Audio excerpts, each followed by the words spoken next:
Familias, ¿cómo están? Bienvenidos al Living de la Charla, un miércoles más, donde, como le veníamos anunciando desde el día lunes, cambiamos el horario justamente porque a las 22 horas hacemos enlace con la TV pública para que todos aquellos fanáticos de River puedan disfrutar del partido de River versus Tigre de México, ¿sí?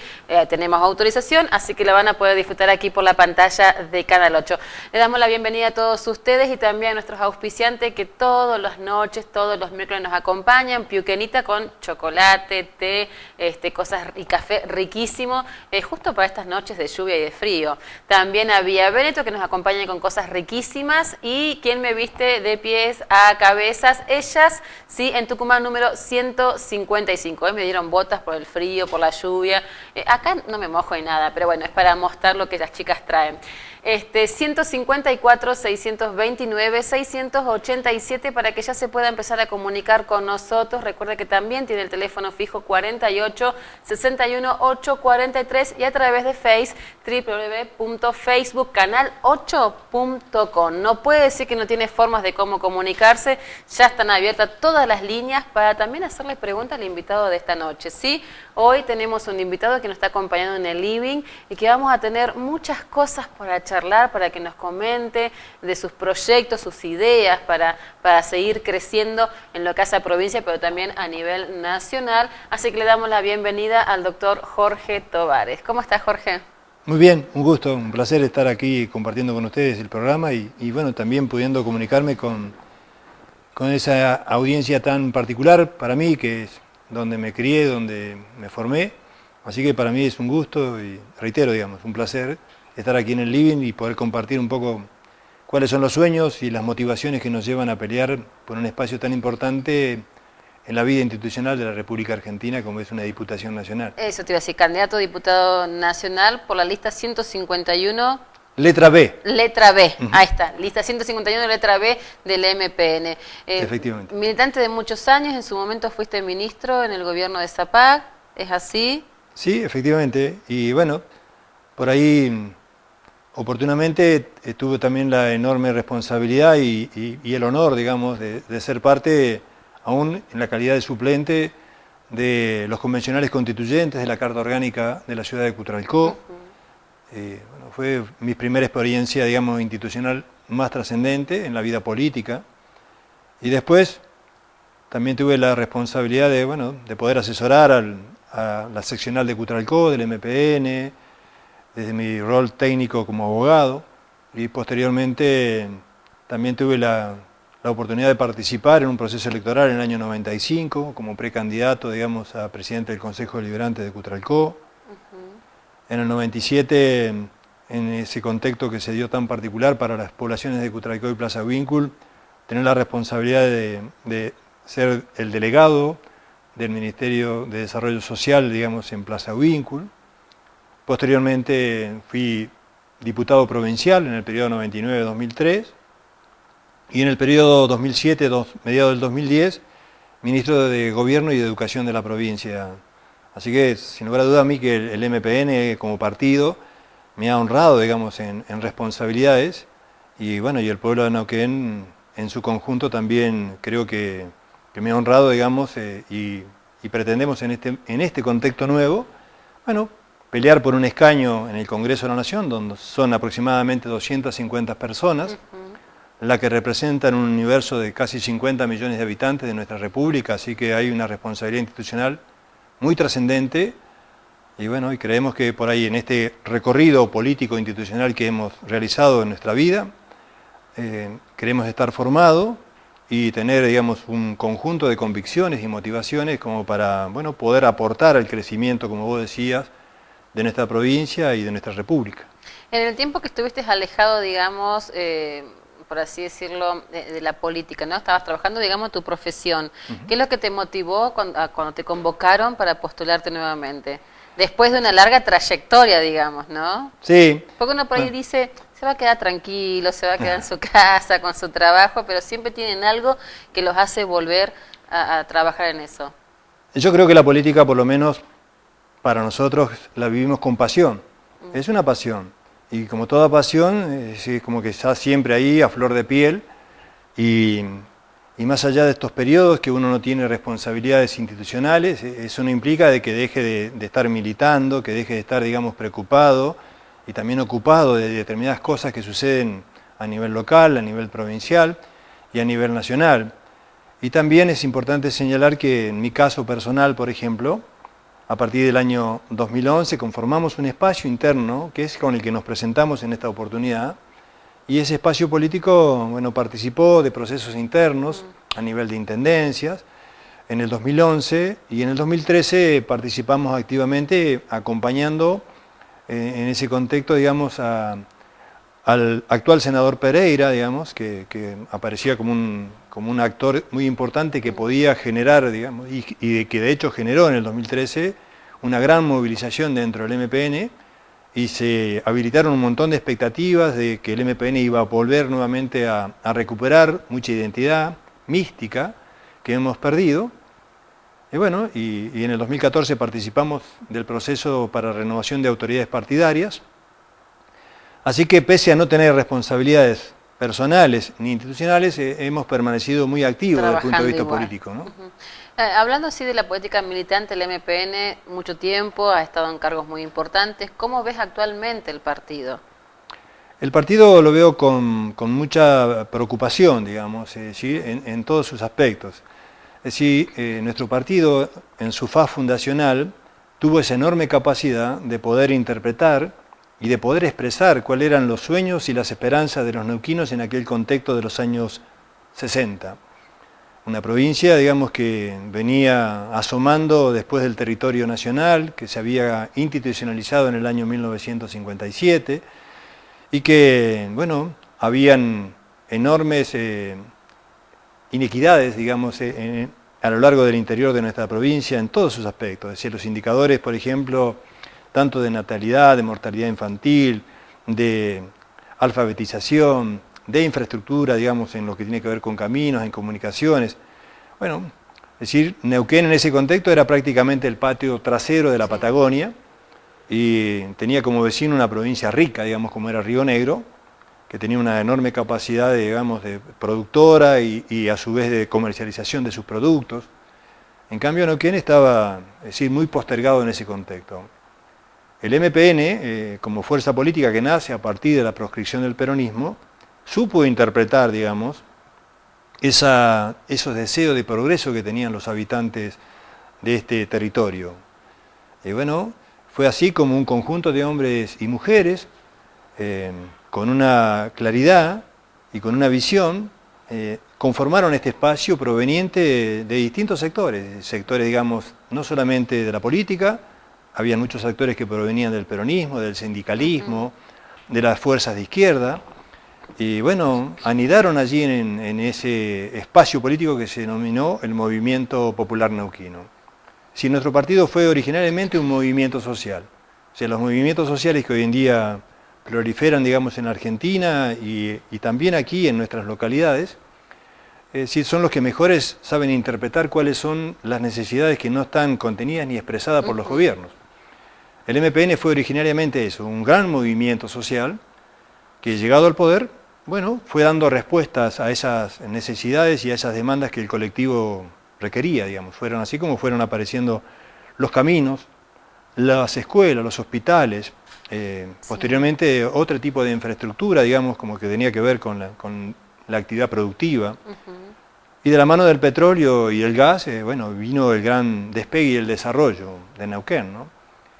Ese MPN, digamos, que interpretaba concretamente cuáles eran las necesidades, las prioridades de nuestra comunidad, bueno, obviamente que fue deshilachándose. Eso te iba a decir, porque vos dijiste, el partido está preocupado, y vos Ujú. estás contando la historia y lo que uno ve, digamos, como ciudadana, o por ahí no tanto en los de medios de comunicación, es como que ya no está así. Exactamente, bueno, pero ahí te articulo, digamos, en esto. El MPN como partido, por ejemplo, era, es decir, el que podía observar Ujú.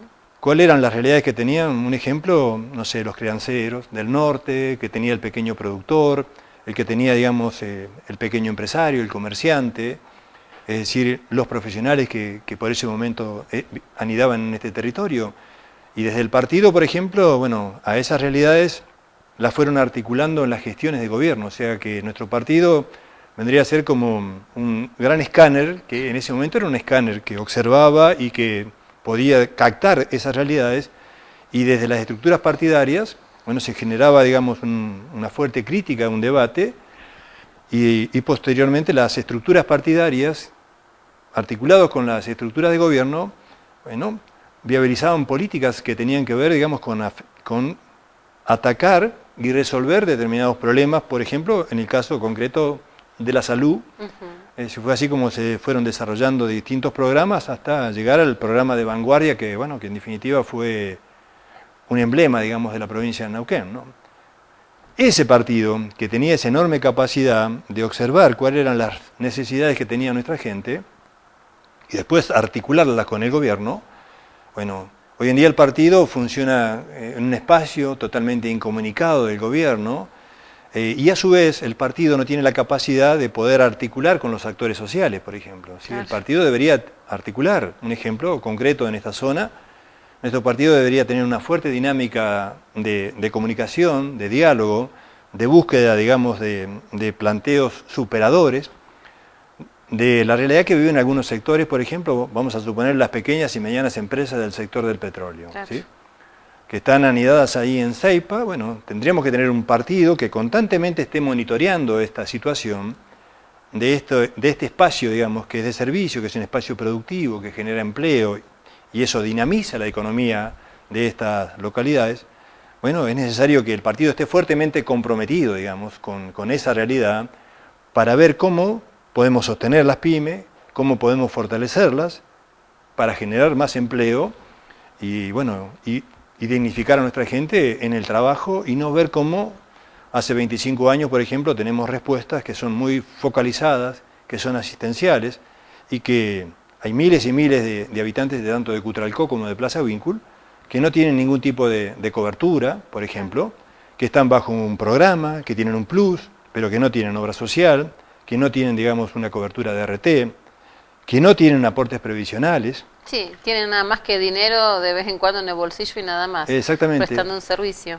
Entonces, ese partido, digamos, ese partido que tenía una visión progresista, digamos, totalmente, y una realidad muy comprometida con la gente y con los distintos sectores, bueno, fue perdiendo, digamos, protagonismo, se fue diluyendo, digamos, en el tiempo, y hoy vemos cómo las seccionales de nuestro partido tienen hombres y mujeres allí que siguen añorando, digamos, o alguno con esa quimera, digamos, de ese protagonismo y ese rol que cumplía el partido como herramienta de articulación, y como, a su vez, con una fuerte autocrítica, digamos, hacia el gobierno, para que los gobiernos sucesivos del MPN fueran corrigiendo rumbos y fueran haciéndose cargo de atender esas realidades, y no simplemente, digamos, que la realidad pasa por un lado, el partido tiene una función y un rol que se ha reducido últimamente a ser meramente una maquinaria electoral. O sea, el partido se activa y se desactiva en función de los procesos electorales, y en el transcurso, digamos, durante los intervalos donde no hay actividad electoral, bueno, no tiene un rol definido. Y esto obviamente es preocupante, y hay que trabajar fuertemente para que el partido vuelva a tener ese protagonismo, que sea una máquina, digamos, generadora de debates permanentes, que pongan en crisis las políticas públicas, para lograr síntesis superadoras de esa realidad. Y a su vez... ¿Puede volver a tener otra vez el partido ese? Viendo de que hoy en día, digamos, no hay tantos militantes, digamos, con amor al partido. Y no solamente el MPN, sino que hablo de todos los otros partidos. Sino de que siempre van por a ver qué es lo que consiguen, ¿no? Por la parte económica. ¿Se puede volver a tener ese amor por los partidos nuevamente? Totalmente que se puede, por supuesto, y es muy necesario que eso suceda, por supuesto que sí. Sí, porque son otras ideas lo que se debate, no se debate en cuánto van a pagar, si van a agarrar de plata de acá, de allá, sino que se discute, digamos, los ideales de un partido para llevar, digamos, una sociedad mejor. Totalmente. Haciendo un poco de memoria, digamos, lo que era antes. Los partidos en general están en crisis, digamos, todos los partidos políticos, no solamente el MPN, pero eso no es una razón para no tener un abordaje y tener una herramienta, digamos, ¿sí?, que no solamente sea electoral, sino una herramienta política que sea fundamentalmente, digamos, es decir, una herramienta de análisis, de debate permanente y de una discusión política intensa, digamos, ¿sí? Sobre todo en un partido como el nuestro, que es un movimiento, y en ese movimiento anidan, digamos, pensamientos de distintas vertientes ideológicas, pero que en ese abanico, digamos, de visiones y de posicionamientos políticos, el MPN siempre logró sintetizar y expresar y representar al conjunto del colectivo social. Hoy en día eso no sucede, digamos, ¿sí? Al no haber debate político y al no haber una capacidad, digamos, muy fuerte de articulación entre el partido y el gobierno, sucede como sucede hoy en día, por ejemplo, que nos encontramos con realidades que, bueno, el gobernador electo es el presidente, digamos, de la Junta de Gobierno del MPN y el vicegobernador es presidente de la convención. Entonces se da una situación de juez y parte, digamos, ¿sí? Es decir, como que el partido tiene que ser una herramienta de contralor de la gestión muy fuerte, claro, y una herramienta de debate permanente como para ver cómo proyectamos, ¿sí?, y cómo generamos nuevos dirigentes que tengan estos compromisos, que puedan, por ejemplo, perfectamente decir, bueno, Plaza Winkle tiene una tasa de natalidad de tal por ciento, lo que significa que al cabo de 5, 6 años, 10 años, se van a necesitar tantos jardines de infantes, vamos a necesitar tanta escuela, entonces hay que ir demandando ya una infraestructura que pueda, por ejemplo, dar respuesta a un derecho tan básico como la educación. Y si vemos que tenemos esa tasa de natalidad, bueno, hay que ver cuál es decir, la respuesta que tenemos desde los hospitales o desde el hospital público, si tenemos garantizado, por ejemplo, profesionales que puedan atender el área de obstetricia, si tenemos garantizado la cobertura, por ejemplo, frente a determinadas patologías que pueden ser muy particulares de la región. Sí. Bueno, entonces toda esa articulación, realidad, partido, gestión, es necesario recuperarla, digamos, porque allí, si nosotros logramos esa recuperación, obviamente vamos a poder corregir la gestión y vamos a poder lograr, por ejemplo, niveles de adhesión que le permitan al MPN recuperar muchos de los municipios que hemos perdido, ¿no? Bueno, han empezado a llegar, me están diciendo de control, muchísimos mensajes, Jorge, pero muchísimos, lo cual es casi un rating, ¿no? Por así decirlo, porque nunca en el primer bloque habían llegado tantos mensajes como están llegando ahora. Les recordamos que lo pueden hacer al 154-629-687. Por ejemplo, Mario de acá de Barrio Central dice, lo apoya y le agradece las gestiones cuando fue ministro. Bueno, muchas gracias, sí, Mario. Después, Alicia de Barrio Progreso, lo saluda a Jorge y lo apoya para el domingo. Juan, Barrio Pampa, lo saluda y apoya a Tovares por ser muy buena persona, de distintos barrios, porque nosotros siempre le pedimos que pongan el nombre y el barrio. Y después, bueno, ya entrando en lo que es tu candidatura, Ángel de Barrio Unión pregunta, ¿cuáles son las propuestas que llevaría el Congreso en caso de ser diputado? Una propuesta que entiendo que es muy trascendente para la República y para Neuquén es lograr generar en el Congreso de la Nación un debate sobre la ley de coparticipación federal, ¿sí?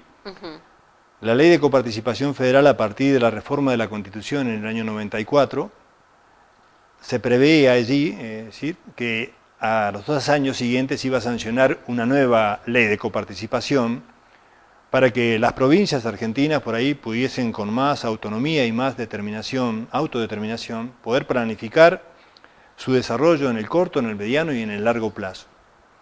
Esa discusión nunca se dio desde aquella fecha, del 94 hasta acá. Han pasado 21 años y aún esa es una deuda constitucional que se tiene con la República, digamos.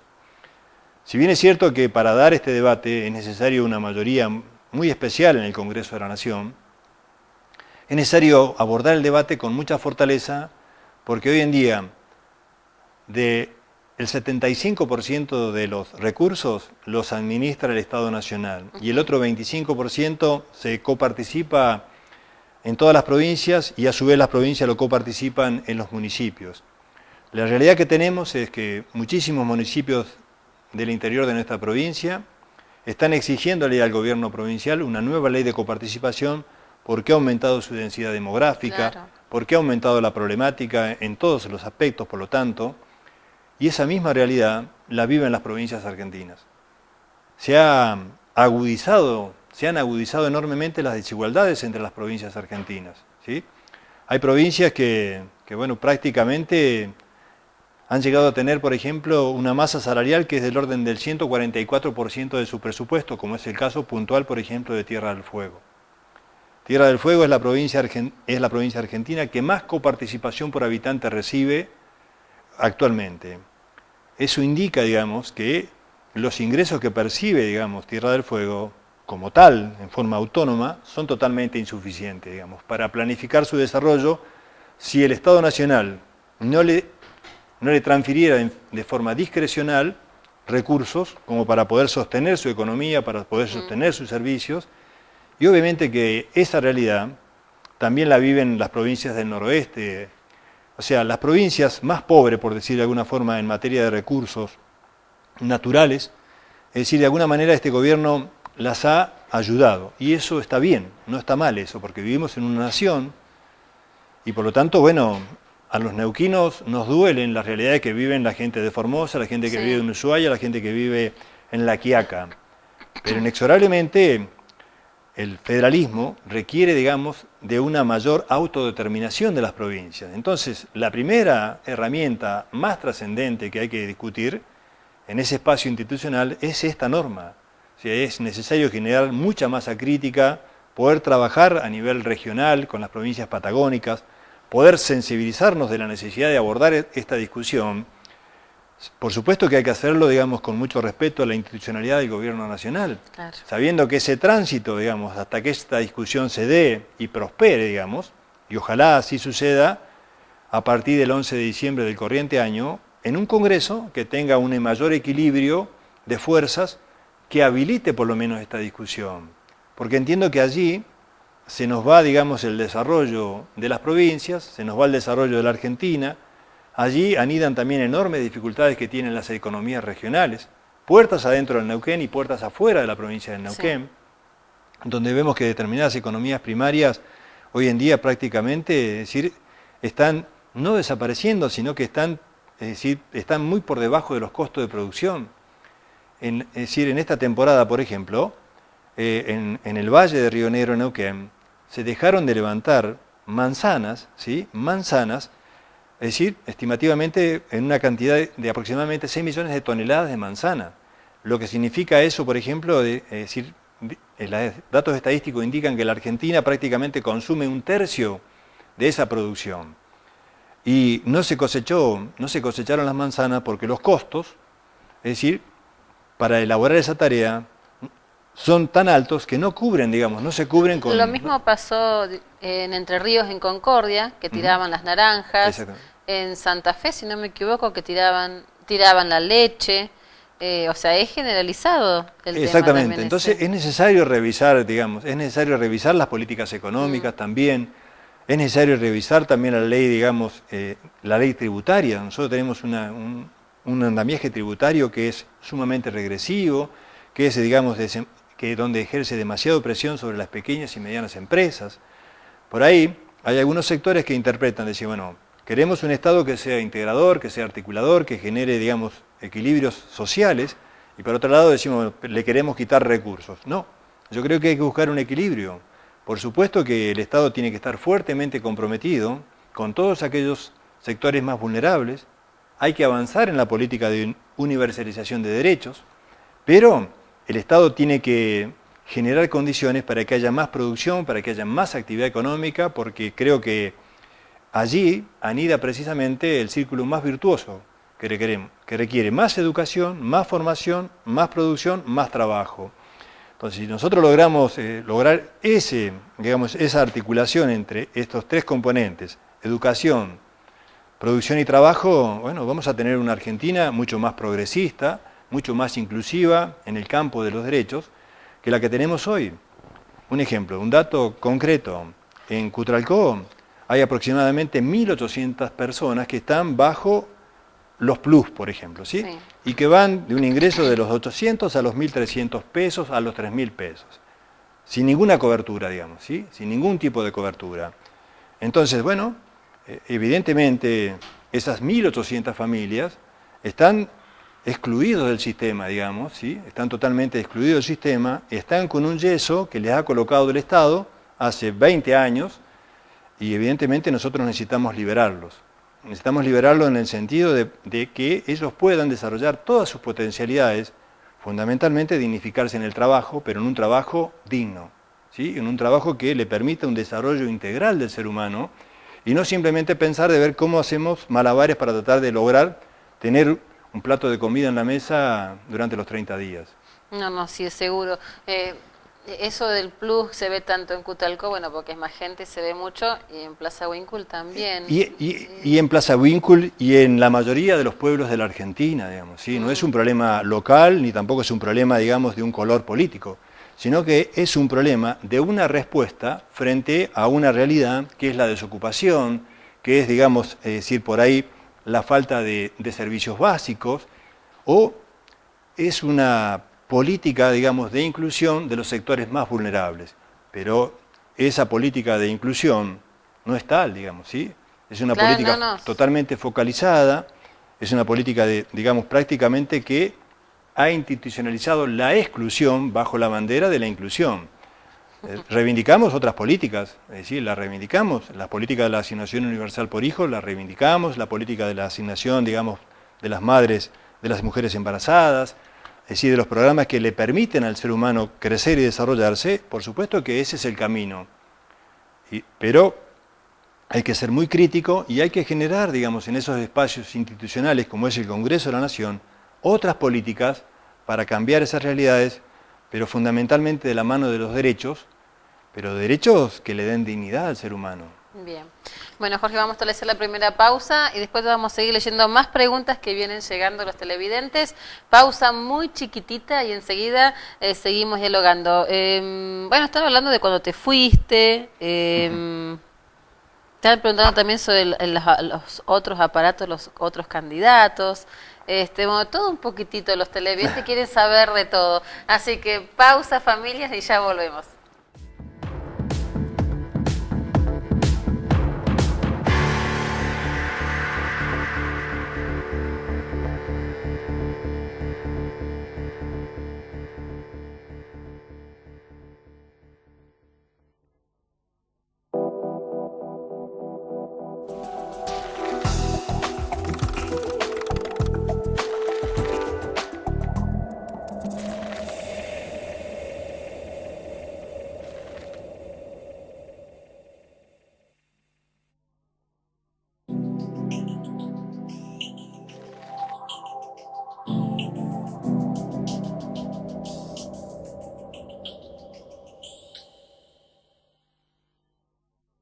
Para endulzar tus sueños, estamos nosotros. Vía Veneto, todo para un inolvidable cumpleaños. Hacemos tus tortas para cada ocasión. La mayor variedad en masas finas. También elaboramos postres Rogel, tiramisú, chaja, molinillo, africano, nevado, imperial ruso, el tradicional de la casa y una amplísima variedad en porciones de tortas. Vía Veneto. Vía Veneto. Teléfono 486-1834. Avenida del Trabajo 445, Cutralcó.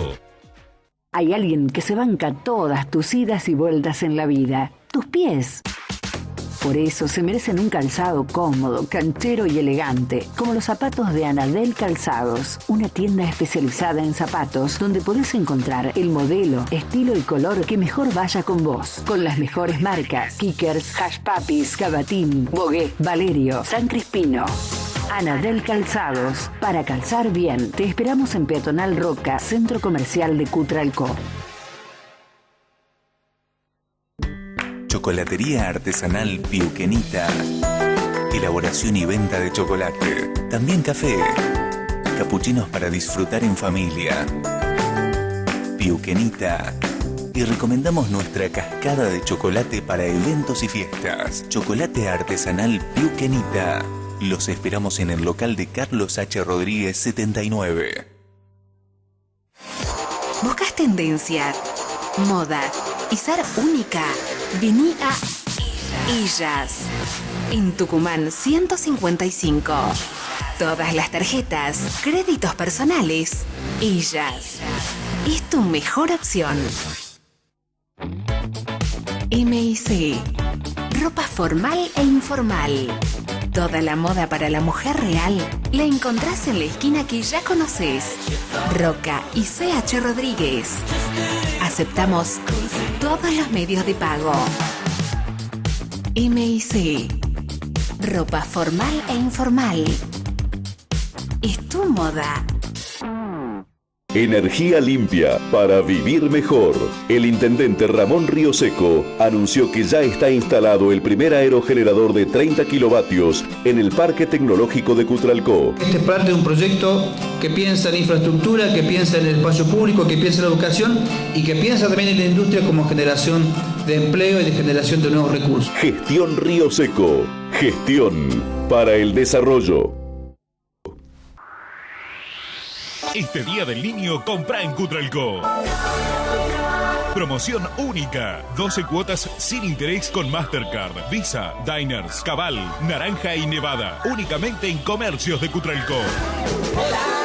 Gestión realizada por la Cámara de Comercio, CAME y la Federación de Entidades Empresarias Neuquinas. Ya inauguramos el Salón de Usos Múltiples para el personal municipal y continuamos trabajando en el predio cerca de Plaza Integración, creando un nuevo espacio de esparcimiento y recreación para nuestros vecinos. Estamos cambiando a Plaza Wingul por una ciudad más linda. Obras proyectadas y realizadas por la gestión de gobierno del intendente Juan Carlos Giannatasio. Plaza Wingul, la ciudad que todos queremos. ¿Te sentís con gripe? Si tenés fiebre alta con más de 38 grados, tos, congestión nasal y sentís decaimiento o dolor muscular, no te automediques. Consulta al médico y seguí sus indicaciones. Recordá cubrirte la boca al toser o estornudar para no contagiar a otros. Cuídate, es bueno para vos, es bueno para todos. 0800-222-1002.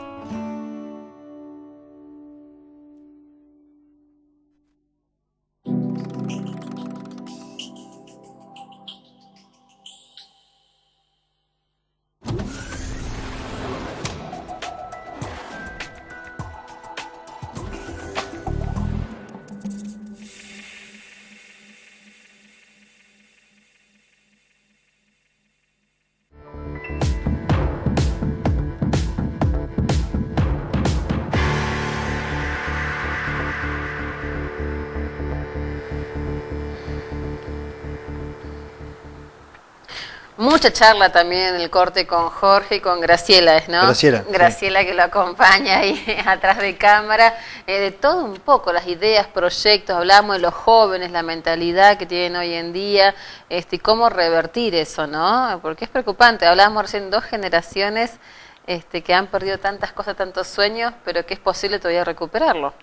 No, sin lugar a dudas que hay que trabajar para que ese modelo de sociedad que te dignificaba fundamentalmente de la mano del trabajo, de la mano de la cultura del esfuerzo, de la mano del sacrificio.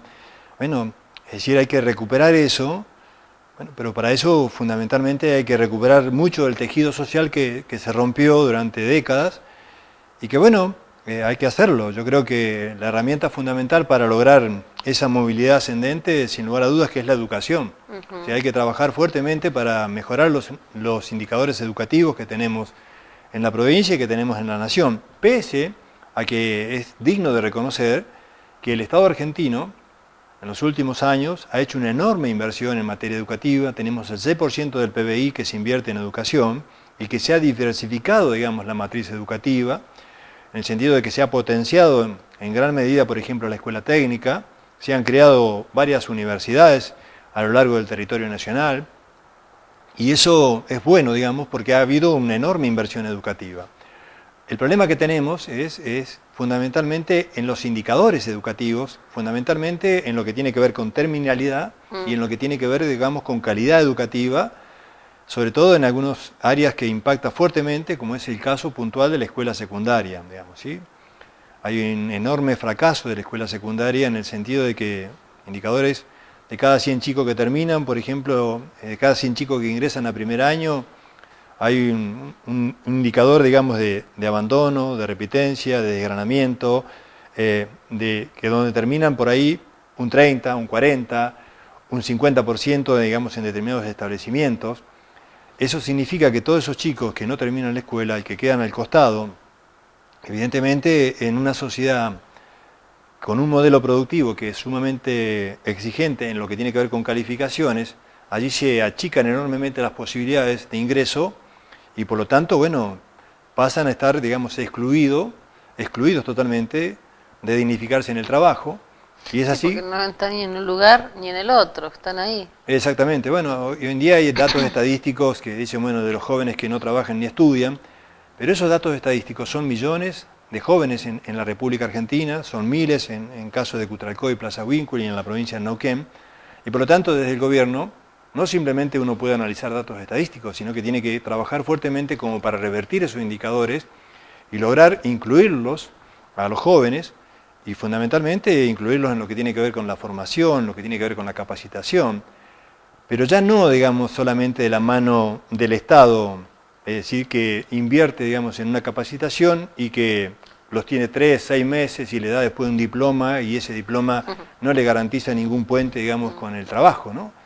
Yo creo que hoy en día el desafío más importante que enfrentamos es poder tener, digamos, una capacitación fuertemente articulada con los sectores de la producción, con el sector privado, donde, bueno, los jóvenes se califiquen y tengan por ahí una oportunidad cierta de poder ingresar, digamos, en las empresas. Nosotros aquí, por ejemplo, yo recuerdo que cuando nosotros éramos niños y íbamos a la escuela secundaria, que yo terminé mis estudios aquí en el ENEC número 1, bueno, prácticamente la gran mayoría de nuestros compañeros ingresaba rápidamente a YPF en ese momento, claro. Y los que no lo podían hacer, digamos, en algunas empresas de servicio del sector privado, pero prácticamente todos tenían garantizada una continuidad laboral y también obviamente que era un tránsito hacia la jubilación, es como que había un Estado que garantizaba, digamos, determinadas cuestiones en lo que tenía que ver con que si vos te esforzabas, estudiabas, tenías enormes posibilidades de poder ingresar a trabajar y permanecer en ese puesto de trabajo hasta obtener un beneficio jubilatorio. Claro, sí. Ese estado, digamos, o ese paradigma de garantía desapareció totalmente, digamos. No solamente en Argentina, desapareció en el mundo. El mundo está caracterizado por una enorme inestabilidad de todo tipo. Pero ese dato no tiene que ser, digamos, un argumento para no abordar estos temas y dar certeza, porque si la única posibilidad de tener una sociedad con niveles de inclusión más fuertes es trabajar fuertemente, digamos, estos temas, el área de educación para evitar que este fenómeno de exclusión que se da por no terminalidad, por las razones que sea, es decir, irlo revirtiendo, digamos. Entonces necesitamos una escuela que realmente contenga a nuestros chicos y que los indicadores sociales donde los hogares que provengan no sea un motivo, digamos, para que ese niño o ese joven no termine sus estudios. Evidentemente las respuestas que hemos dado hasta aquí son insuficientes. Entonces nosotros planteamos una visión de un modelo educativo diferente, porque inexorablemente si seguimos haciendo lo mismo que venimos haciendo hasta acá, los indicadores son estos, ¿sí? Y hay que revertirlos. Yo creo que es posible.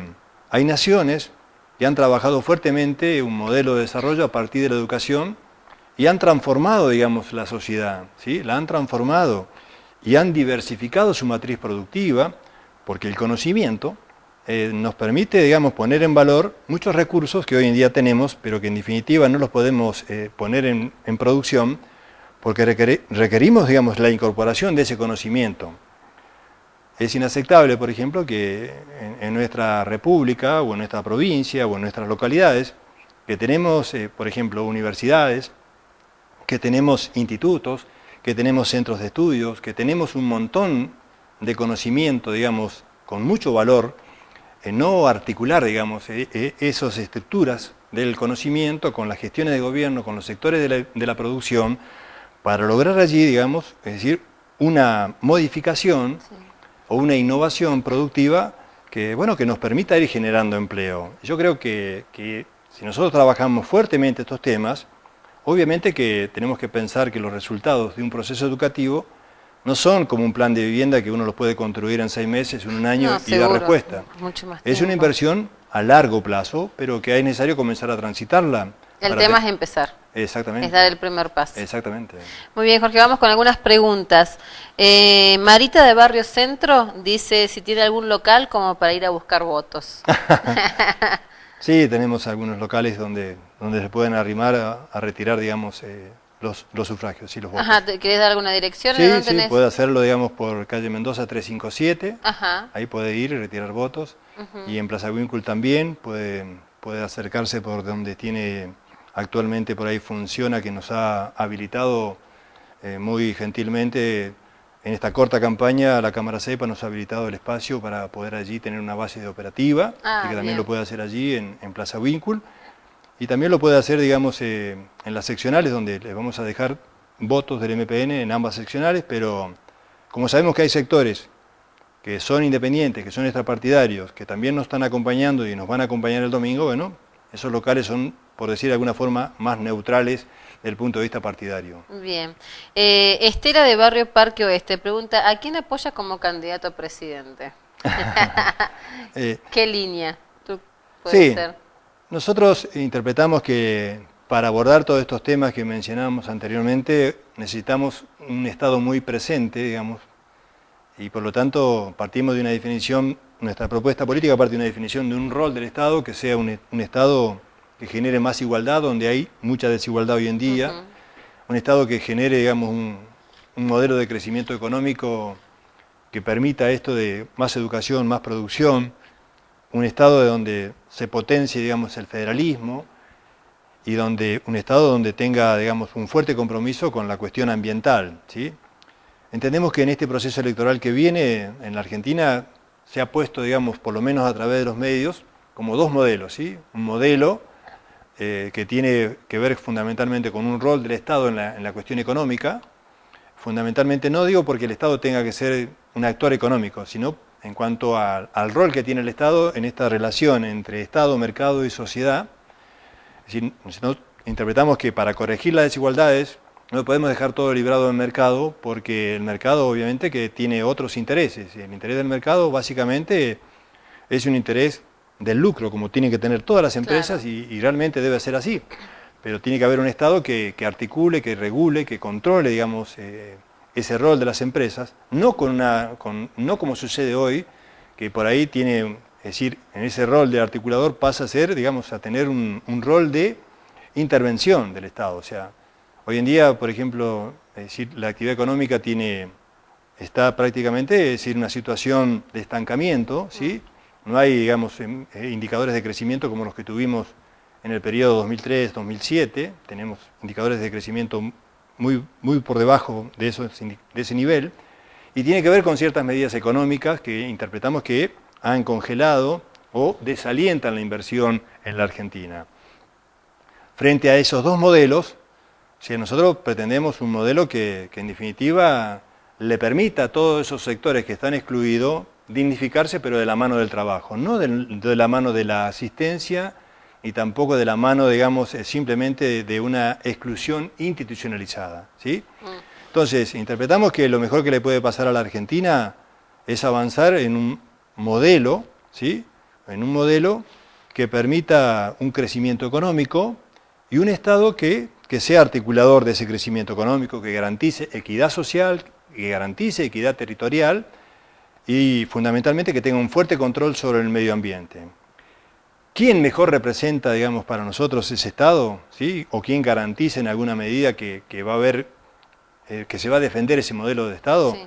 Bueno, interpreto, digamos, que en este caso son los candidatos que tienen por ahí un componente más peronista, por decir de alguna forma, que van desde el abanico, desde la Sota, digamos, hasta Scioli, digamos, ¿sí? Algunos con un mayor, digamos, es decir, una mayor identidad con este pensamiento, que otros, ¿sí? Pero nosotros defendemos ese modelo, ¿sí? Y le decimos a nuestros militantes que, bueno, que cada uno elija con libertad aquel que lo represente y lo sintetice su pensamiento, pero obviamente que nosotros defendemos esta visión y no la visión de un Estado, digamos, que sea prácticamente, que no tenga ninguna vinculación con las políticas económicas, porque así no fue durante las décadas de los 90, y nosotros aquí en la región conocemos perfectamente cuáles fueron las consecuencias de esas políticas en lo que tiene que ver con los indicadores socioeconómicos, ¿sí? 5.000 desocupados, hubieron como consecuencia de los procesos de privatización, una enorme fracturación de la familia de Cutralcó y Plaza Huíncul, se desintegró totalmente el aparato productivo local. Bueno, esos fenómenos obviamente que no los podemos permitir y hay que trabajar en un sentido totalmente contrario, ¿sí? ¿Vos crees, Jorge, que la gente va, digamos, este último tiempo, viendo todo lo que se ve a nivel nacional y a nivel mundial, ¿no? Porque todo afecta a todo. ¿La gente va convencida a la hora de votar o va porque tiene que ir porque es obligatorio? ¿Cómo lo ves? Nosotros creo que hemos hecho enormes esfuerzos para que la gente por ahí no tenga confianza en las instituciones, ¿sí? Desconfíe muchas veces de nosotros y desconfíe de las instituciones. Por eso que creo que el desafío también más importante es revalorizar la democracia, pero revalorizar la democracia significa darle mucho contenido, digamos, a los programas de gestión de gobierno para que la gente vea que es precisamente la política la herramienta de inclusión social. O sea, si tenemos déficits habitacionales, si tenemos, por ejemplo, un problema histórico, digamos, de Cutralcó y Plaza Huíncul, que es el suministro de agua, por ejemplo, y donde nosotros hemos hecho un par de acueductos, sí, es cierto, se han hecho, que han habido problemas, digamos, de fractura, que han habido problemas de funcionamiento, pero evidentemente la respuesta que le hemos dado ha sido insuficiente, digamos, ¿sí? Entonces, si realmente en esos temas que son tan básicos y fundamentales, que es garantizar este derecho a tener agua en calidad y cantidad suficiente, bueno, si no garantizamos este derecho básico, evidentemente hablar de todo lo otro que sueña como una quimera y por otro lado también eso genera cierto descrédito, ¿no? Pero los únicos que tenemos que revalorizar las instituciones y profundizar la democracia, es decir, haciéndola más participativa, más inclusiva, somos los dirigentes. Y por lo tanto, me parece que el desafío que tenemos siempre por delante es, repito, digamos, jerarquizar las instituciones. Desde la más simple comisión vecinal, desde una cooperadora de una escuela, desde un club de barrio, digamos, o un club que tenga alguna actividad deportiva, o recreativa o cultural. Bueno, jerarquizar esas instituciones, porque si nosotros logramos eso, bueno, la democracia va a ser, digamos, debe ser necesariamente el sistema que en definitiva le permita a nuestra gente vivir un poco mejor, ¿no? Entonces yo creo que ese es el desafío. La gente, o nuestros conciudadanos, nuestros vecinos, nuestros amigos, por ejemplo, que nos dicen, bueno, otra vez hay elecciones y no estamos ni enterados, no sabemos qué pasa con las PASO, qué se elige, si se eligen definitivamente los candidatos que van a ir al Congreso. Bueno, esta enorme desinformación también tiene que ver con nosotros, con los dirigentes, ¿no? Donde es necesario por ahí suministrar mayor información, donde haya una mayor conciencia cívica, pero bueno, es muy difícil pretender que el ciudadano esté informado, que tenga conciencia cívica, que conozca la propuesta, que conozca, digamos, también qué es lo que cada uno de nosotros va a hacer en el espacio donde se está proyectando, cuando no tiene garantizados derechos muy básicos, digamos, ¿sí? Entonces, exigirle a un ciudadano solidario, comprometido, informado, crítico, obviamente que es el desafío también, pero todo eso viene de la mano de la educación y viene también de la mano de la dignificación en el trabajo, porque si el trabajo, por ejemplo, dignifica y le garantiza a una familia tener lo necesario como para poder planificar su economía personal, familiar, durante los 30 días, obviamente que esa persona va a tener tiempo para informarse, para leer, para, digamos, tener una mirada mucho más crítica.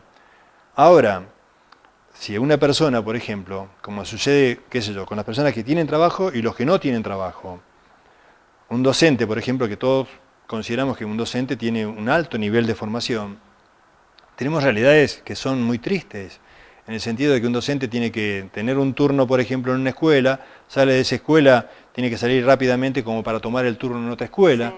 A veces lo puede hacer en el mismo Cutralcó, en el mismo Plaza Winkle, pero hay casos concretos de que hay docentes que viajan de Neuquén, por ejemplo, a un contraturno, digamos, en el Chocón.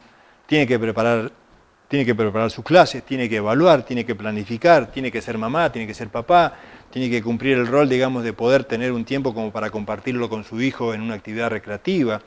Evidentemente, ese proceso de desintegración que se da en la familia de muchos argentinos genera, por ejemplo, estas realidades, donde la democracia por ahí se empobrece y nos empobrecemos los dirigentes, porque a veces lo vemos con mucha preocupación, que tienen responsabilidades institucionales, muchos conciudadanos que por ahí desconocen la realidad de su propia localidad, digamos. Sí, entonces pero están tan sumergidos en su vorágine laboral de ir y venir que justamente la desconocen.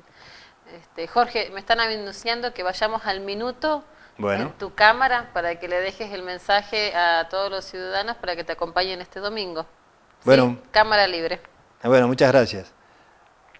Bueno, nosotros le decimos a nuestros conciudadanos que los que nos conocen, digamos, saben cuáles son nuestras convicciones, cuáles son nuestros compromisos, saben cuál ha sido nuestra coherencia, digamos, entre el discurso y la acción en las gestiones de gobierno. Y lo mismo vamos a hacer en el Congreso de la Nación. Pretendemos generar un cambio en la política, pretendemos luchar por los derechos de los argentinos, pretendemos devolverle la dignidad a muchos argentinos que hoy en día no la tienen, y pretendemos trabajar fuertemente para que haya un federalismo con mayor autenticidad, un federalismo que le permita, digamos, a los neuquinos planificar el desarrollo del Neuquén, planificar el desarrollo de cada localidad, planificar el desarrollo, digamos, de una Argentina mucho más integrada con Latinoamérica, más integrada, digamos, a nivel mundial. Es decir, una Argentina que realmente ponga en valor esta enorme masa de recursos naturales que tenemos y donde vemos con muchísima preocupación que hay enormes bolsones de pobreza y de exclusión, donde las economías regionales tienen enormes dificultades. Entonces nosotros pretendemos trabajar fuertemente para tratar de revertir esto con un fuerte compromiso, digamos, de una identidad neuquina, de un sentido de pertenencia a un partido que con muchos aciertos y con muchos errores fue construyendo y desarrollando la provincia de Neuquén. Pretendemos ser esa voz en el Congreso de la Nación y por eso les decimos que nos acompañen, que seguramente vamos a tener, repito, las convicciones y la fortaleza para en ese espacio representarlos con muchísima dignidad. Bueno, Jorge, muchísimas gracias. Nos vamos a estar viendo seguramente este domingo en las elecciones porque vamos a estar trabajando para cubrirlas. Nos encontraremos en otra oportunidad, seguramente para seguir charlando de tantas cosas que quedaron, algunas preguntas que no las pudimos leer, así que le pedimos mil disculpas a los televidentes porque por cuestión de tiempo no las pudimos leer porque ya en un minuto estamos haciendo enlace con la TV pública porque creo que ya están saliendo los equipos a la cancha, me están diciendo. Seguramente ya las gallinas deben estar preocupadas. Sí, tantos ahí expectantes. Muy bien, familia, muchas gracias por habernos acompañado un miércoles más. Lo dejamos en este caso con el partido y nos reencontraremos el próximo miércoles a partir de las 22:30, si no hay fútbol, en el living de La Charla. Hasta luego.